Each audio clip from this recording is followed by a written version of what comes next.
My name is Alfred, Okuonzi, the district chairman for Alfred district local government. If you are seeing me for the first time, this is how I look like.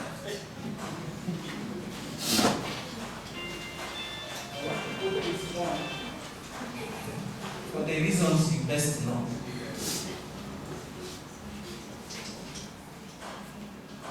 Colleagues, I must say,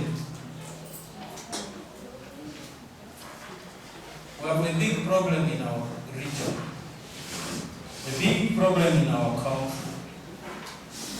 What is the problem? The problem is that we have a very, very high fertility rate. We have a very high population growth rate in this country. We have a very, very huge young population that does not favor.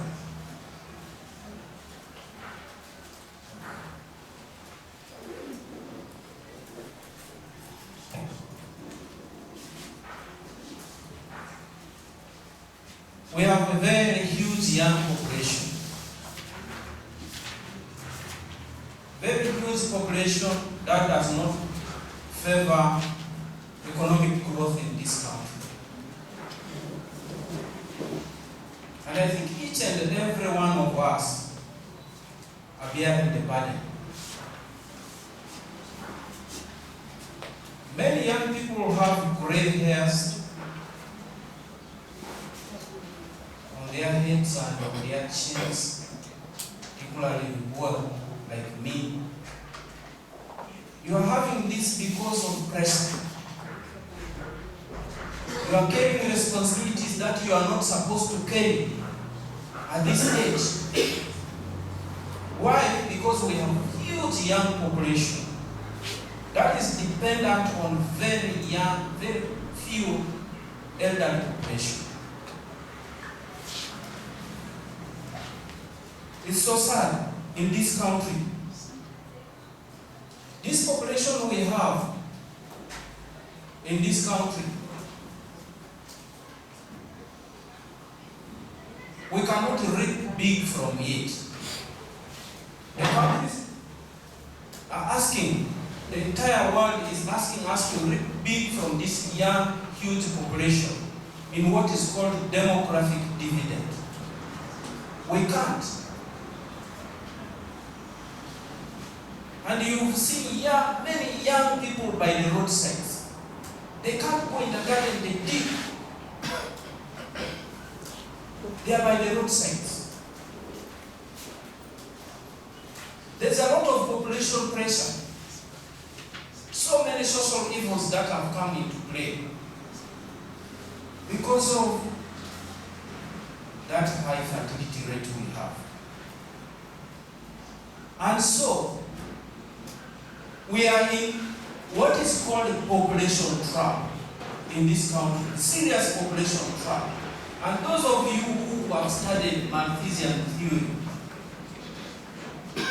the economists advanced it long ago, said time will come when the population, the resources available will be inadequate to support the growing population. And for the available resources to support the growth, the available population, the population has to be checked by two factors: the positive factors and the negative factors.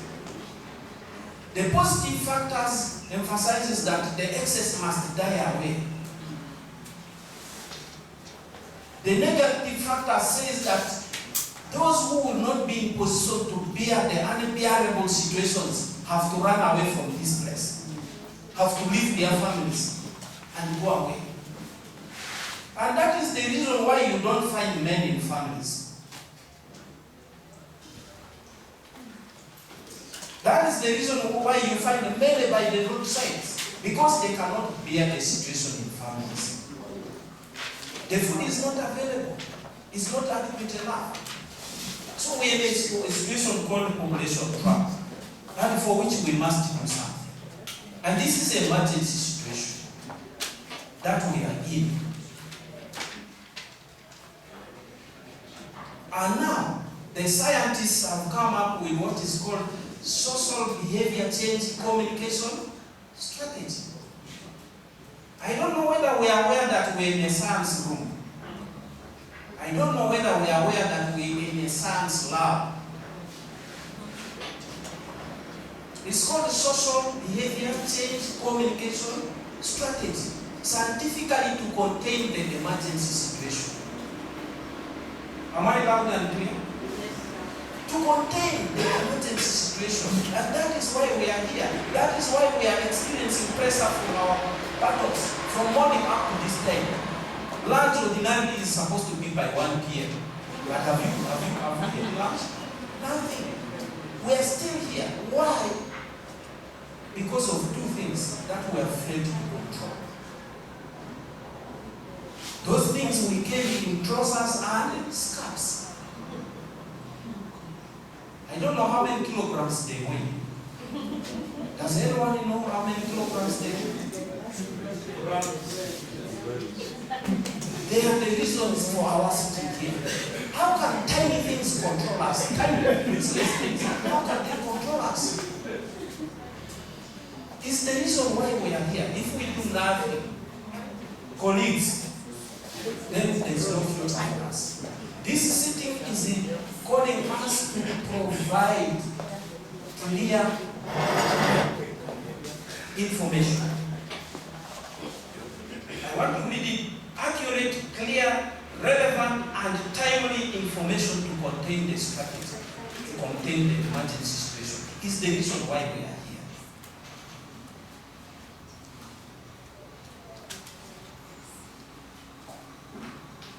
We are talking about the Vision 2040, transforming this society from peasantry to money economy, and with the ultimate goal of improving well-being and family income. The vehicle to achieve this Vision 2040 is said to be Sustainable Development Goals. 17 goals. All these goals will not be achieved if we don't tame those two organs we have. If we don't control the population we have. And we must work on. So the Sustainable Development Goals, 17, none of them might be achieved if our population growth rate is at this rate.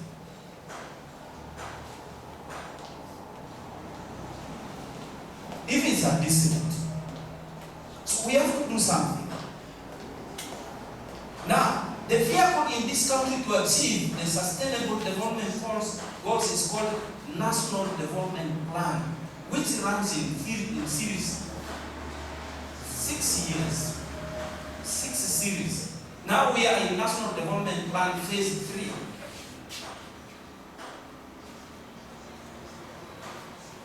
And none of this might be achieved if our population is not checked. And that is the reason why we are here. The other thing I want to bring to our attention is that the sexual reproductive health of adolescents is under threat. I don't know whether you know. The sexual reproductive health of adolescents is under serious threat. How? People abusing. There's this word called abuse. Sex is being abused. If you hear any word teenage pregnancy, it is a sign that somebody at one moment involved himself or herself in sexual relations. So it's under threat. For me as a political leader, I'm still wondering why we are delaying, why this country, why this region is delaying to pronounce a state of emergency in this region. When we had the one case of Ebola, we said the situation was out of hand, and we used the word epidemic.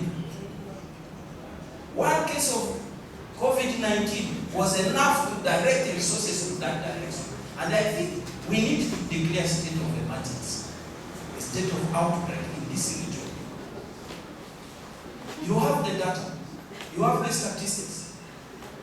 And those with the health background, the teenage pregnancy in this country stands at 25%. But when you compute the data in West Nile, is it 25%? No. It's relatively more. It's relatively more. And therefore we must do something about it. It's a big, big problem. I'm happy the health workers are in this room, the politicians are here, the religious leaders are here. This is a big problem. We need to pronounce our situation so that the resources flow in that direction. Resources must flow in that direction.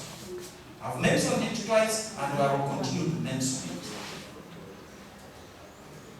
We're in a very bad situation, but nobody is caring to our rights, our situation. Our plight is so pathetic. So I think this is not good for us. For this region to grow, the adolescent sexual reproductive health of young people must be regarded as a matter of regional importance. Must be regarded as a matter of regional importance, district importance. If we don't, then there's no hope for us. There's no future for us. We must consider this. Why am I saying regional or district importance? You've heard the figures. 1,052 teenage pregnancies per day. And per hour is how many? 40 teenage pregnancies per hour. Dr. Alex is here. This data is from you. 40 per hour. 1,052 per day. If that is still big, that is absolute figure, which people may not attach importance to it. Let's convert this 1,052 in California buses, in terms of California buses. How many bus routes are those? 16 buses filled to the brim, even with some low cases of young, of adolescent, pregnant, being very 16 per day. Now you assemble the 16 California buses here on this campus. You will see how wide the area they will cover. That is how big the problem is. Very, very big. Members, I am not happy. I am not happy with this kind of thing. We need to do something about it. I'm happy, very, very happy and grateful to UNFPA with the allied partners, reproductive health, safe the children, safe. Thank you so much for bringing us together. You have brought us time and again. And I want to hear, is it causing a difference? Is it reducing the number of cases? These are the things I want to hear. We've held meetings. I remember we launched this here several times. I concur with you completely. To avert this scenario, we need clear social behavior change communication strategies. 2, we need clear policy frameworks in place. Policy frameworks must be in place in this situation. And therefore, this must be taken at national level to come up with very, very clear policy frameworks. Number 3, we need clear, I'm happy you've mentioned it, bedroom institution. The only disease, the only program that has touched bedroom institution is COVID-19. It touched the bedroom institution very, very well. All these problems we are suffering from is emanating from a very weak bedroom institution. What are men and women discussing? Husbands and wives, what are they discussing in bedroom?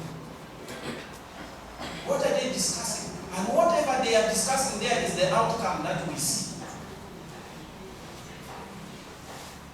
I remember during COVID-19, I was sleeping next to my wife with the mask on. She was also sleeping with the mask on. And that really signified the magnitude of the problem. That showed it. But what about these teenage pregnancies? Can we take cautions about this and touch family, that bedroom institution? We have school health policies in place. We have adolescent sexual reproductive health policies in place. I've seen those ones. My brother Sunday and my brother Deo, you will agree with me. We have seen these policies. Sexual reproductive health, school health policies, we have seen them. But why are these things continuing? Why are these scenarios continuing? We need to do something about it. The situation on the ground is we have children who cannot listen. We even have parents who cannot listen. We have parents who are children in their families. Now everything in our situation is becoming children. I don't know whether you are realizing it. It's a big problem. We need to do something about it. It goes back to the young population I was talking about.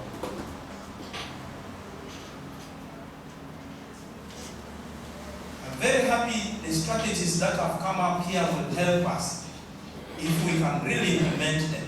Let's promote a responsible parenthood. Responsible parenthood in our families. Let's promote. Leave alone the family. Let's start with the bedroom institution. What kind of family, what kind of issues are they discussing in their bedrooms? And that is what comes to affect us. So let's promote a responsible parenthood. Number 2, let's be friends to adolescents. Let's be friends to adolescents.